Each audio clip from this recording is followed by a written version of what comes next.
Y plus category के बावजूद, जान से मारने की धमकियों के बावजूद, प्राइवेट सिक्योरिटी होने के बावजूद ये अप्रिय घटना कैसे हुई। वो एक बहुत ही कामयाब बिजनेसमैन थे। पूरा देश जो है आश्चर्यचकित हो गया है कि ये क्या हुआ।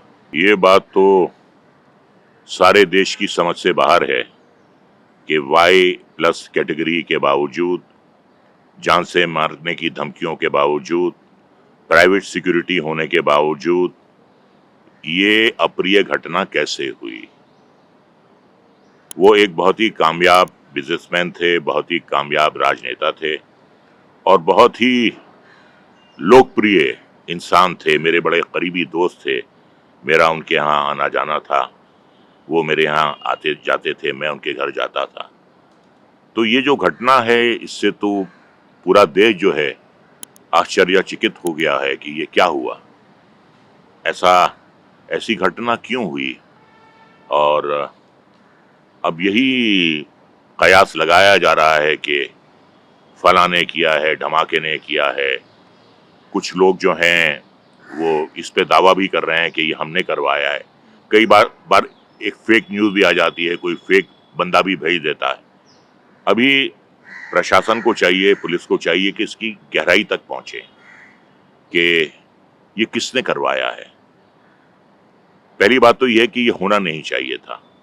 इतना सब कुछ होने के बावजूद, सिक्योरिटी कवर होने के बावजूद ये जो हुआ है, ये बिल्कुल नहीं होना चाहिए था। देश ने एक बहुत ही कामयाब इंसान खोया है, एक कामयाब बिल्डर खोया है, एक कामयाब राजनेता खोया है, एक अच्छा इंसान खोया है और एक बहुत ही लोकप्रिय इंसान खोया है। तो जी, उनकी हत्या के पहले या उनकी हत्या के बाद में कुछ मिलना-जुलना हुआ है आपका उनसे? जी हाँ, मेरी फ़ोन पे उनसे बात होती थी, लेकिन कभी इस बारे में ना तो उन्होंने ज़िक्र किया, ना मैंने उनको कुरेदा। क्योंकि देखिए क्या होता है, ये बहुत ही संवेदनशील बात होती है। किसी को धमकी आती है तो वैसे ही वो बेचारा है, डिस्टर्ब होता है। तो इस पहलू पे मैंने कभी उनसे बात नहीं की। यहाँ-वहाँ की बातें होती थीं, दोस्ती की बातें होती थीं, लेकिन मुझे मालूम था कि वो अंडर थ्रेट हैं और कड़ी सुरक्षा के घेरे में हैं। तो मैंने कभी जानबूझकर इस टॉपिक को छेड़ा नहीं। अब जाने वाला तो गया, वो तो वापस आएगा नहीं। ऐसा होना नहीं चाहिए था। कहीं न कहीं जो है चूक तो हुई है। आप इंटेलिजेंस की कहें या आप सुरक्षा की कहें, तो कहीं न कहीं चूक हुई है, जो नहीं होनी चाहिए थी। अब यही कर सकते हैं कि प्रशासन जो है, पुलिस जो है, इसकी गहराई तक पहुँचे कि इस कांड के पीछे किसकी साजिश है और किस साजिश के तहत इसे अंजाम दिया गया है। कई बार क्या होता है कि डराने के लिए हवाई फायर होता है और कई बार किसी ऐसी जगह गोली लगती है जहां इंसान की मृत्यु ना हो।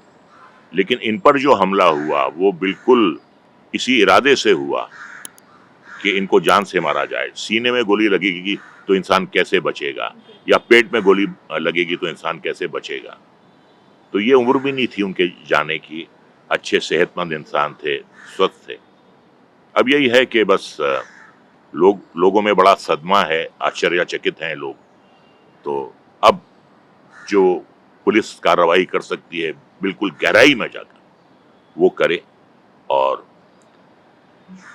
जिस इसके तहत, जिस कार्रवाई के तहत उन पर मुकदमा चलाया जा सके, वो चलाए और उसी कार्रवाई के द्वारा जो भी सज़ा होती है, वो अपराधियों को सज़ा मिलनी चाहिए।